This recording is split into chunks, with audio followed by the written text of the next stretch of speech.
काल 2/1/2026 रोजी gel road police station हद्दीत जोशी गल्ली या परिसरात बाळासाहेब सर्वदे वय 36 त्यांच्या खून झालं होतं. त्यानुसार गुन्हे दाखल होऊन जेल रोड पोलीस स्टेशनला मृतकांच्या भाऊच्या फिर्यादीवर 15 जणांविरुद्ध गुन्हे दाखल करण्यात आलेले आहेत. त्यापैकी 5 जणांना ताब्यात घेऊन अटक करण्यात आलेले आहेत. राहुल शिंदे, अतिश शिंदे, तानाजी शिंदे, अमरशंकर शिंदे आणि शालन शिंदे अशा 5 आरोपींना ताब्यात घेऊन अटक करण्याच्या प्रक्रिया केलेल्या आहेत.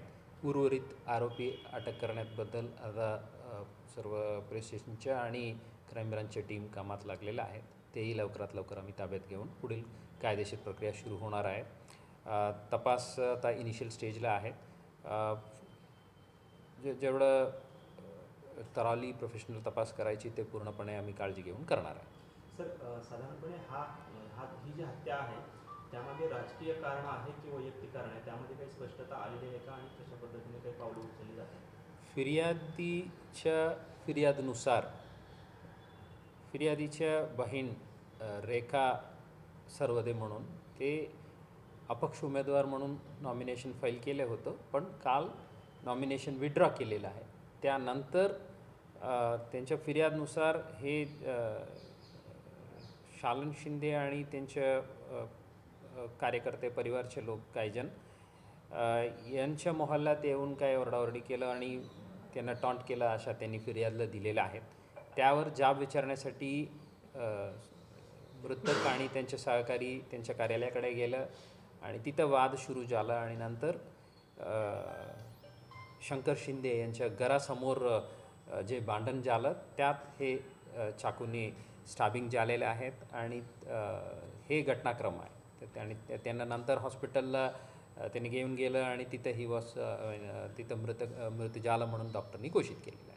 आरोपींनी डोळ्यात चटणी घातली आणि त्यानंतर त्यांच्यावरती वार केली असं देखील FIR नमूद आहे. काय घटनाक्रम काय त्यांच्याकडून सांगितलं ते इन डिटेल फॅक्च्युअल डिटेल्स आता मी आपल्यासोबत शेअर करू शकत नाही, बिकॉज इन्व्हेस्टिगेशन आता प्रिलिमिनरी स्टेजला आहे.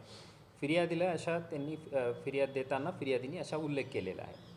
ते आमच्या सीन ऑफ क्राईम फॉरेन्सिक टीमनी पूर्णपणे ते जे सीन ऑफ क्राईमच्या मॅनेजमेंट करायचे ते पूर्णपणे केलेलं आहे.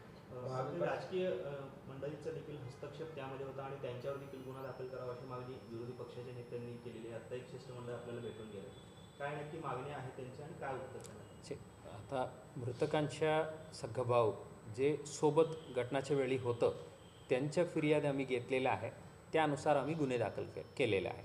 बाकी जे काही टेक्निकल अँगलनी तपास करायची आणि बाकी जे मागे पुढे जे काही घडलेलं आहे त्या सर्व आता तपासाच्या भाग आहे. तपासादरम्यान जे काही आम्हाला फॅक्च्युअल इश्यूज समोर येईल त्यानुसार आम्ही वाढवणार आहे. सर, शालन शिंदे यांचं जे ऑफिस आहे ते देखील फोडण्यात आलेलं आहे आणि त्यांचं देखील असं म्हणणं आहे की आमच्यावरती जीवघेणा हल्ला करण्याचा प्रयत्न सर्वते कुटुंबियांनी केला आहे. त्यामुळे शालन शिंदे यांच्याकडनं काही तक्रार पोलिसात दाखल झाली आहे का किंवा त्यांच्याकडनं कोणी गुन्ह्यासाठी? ॲज ऑफ नाऊ असा काही कंप्लेंट नाही आहे.